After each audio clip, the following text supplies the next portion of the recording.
만족을 아는 사람은 소박한 삶 속에서도 감사와 평온을 찾습니다. 만족을 아는 사람은 소박한 삶 속에서도 감사와 평온을 찾습니다. 명성을 피하고 조용히 살아가는 삶에는 여유와 깊이가 깃듭니다. 필요 없는 일을 덜어내고 마음을 고요히 다스리는 일은 진정한 지혜입니다. 배고프면 밥을 먹고 피곤하면 잠을 잡니다. 진리는 평범함 있는 그대로의 삶 속에 있습니다. 고요한 자연에 몸을 기대고 간소한 삶에 마음을 내려놓을 때 자신을 만나게 됩니다.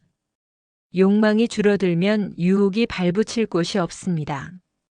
바라는 것이 적을수록 위협은 적어집니다. 물건에 끌리는 것이 아니라 경치를 통해 마음을 비웁니다. 마음이 고요하면 세상이 부드럽게 다가옵니다. 마음이 욕망으로 가득 차면 조용한 환경도 불안해집니다. 책을 읽고 글을 쓰는 일은 마음을 맑게 하는 일입니다. 진정한 성찰은 외부에 있지 않고 자신의 마음을 이기는 데 있습니다. 참된 사람은 가볍게 떠날 줄 아는 사람입니다. 조급한 마음은 실패를 부르고 느림 속에 인내는 깊고 튼튼한 성장을 가져다 줍니다. 지나간 생각에 얽매이지 않고 오지 않은 생각을 서두르지 않으며 지금 이 순간의 흐름에 몸을 맡기는 태도가 무념의 시작입니다. 화려함은 오래가지 못합니다. 마음이 고요해지면 세상도 가라앉고 마음이 들뜨면 세상도 혼란해집니다.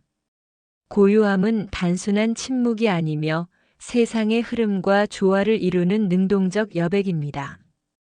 참된 고요함은 보려는 마음조차 없는 상태입니다. 진정한 평안은 외부의 소리를 피하는 것이 아니라 고요와 소란 모두에 흔들리지 않는 내면에서 시작됩니다. 세상이 흥청거릴 때 미련 없이 자리를 털고 나설 수 있는 사람이 지혜롭습니다. 깨어있는 자는 적절한 시점에 손을 놓을 줄 압니다. 고요함을 찾기 위해 산에 오를 필요는 없습니다. 중요한 것은 어디에가 아니라 어떻게 존재하는가입니다.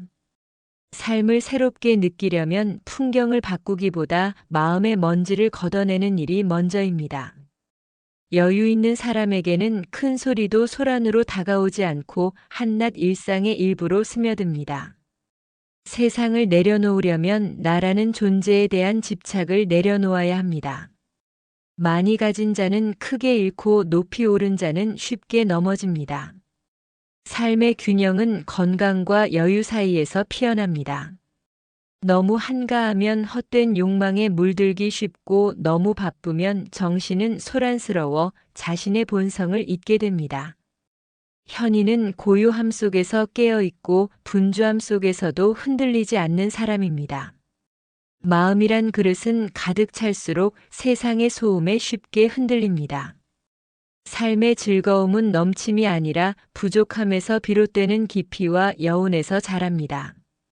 지나치면 의미를 잃습니다. 중도와 절제의 미학은 일상의 가장 깊은 품격입니다. 자연 속에서 나를 발견하는 일은 큰 즐거움입니다. 평온한 삶이 가장 귀중한 축복입니다. 현인은 일에 깊이 관여하되 마음은 한 걸음 물러서 있습니다.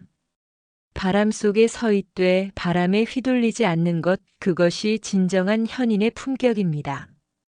더하는 삶보다 덜어내는 삶이 더 어렵습니다. 관계를 덜어내면 마음은 가벼워지고 말을 줄이면 마음의 허물을 막을 수 있습니다. 덜어냄은 무기력이나 포기가 아니라 본래의 자리를 찾는 일입니다. 삶을 가볍게 만드는 일이 아니라 깊게 만드는 일입니다. 다가오는 흐름에 저항하지 않습니다. 흐름을 거스르지 말고 내 자리를 지키며 순응하는 것이 인생을 살아가는 지혜입니다.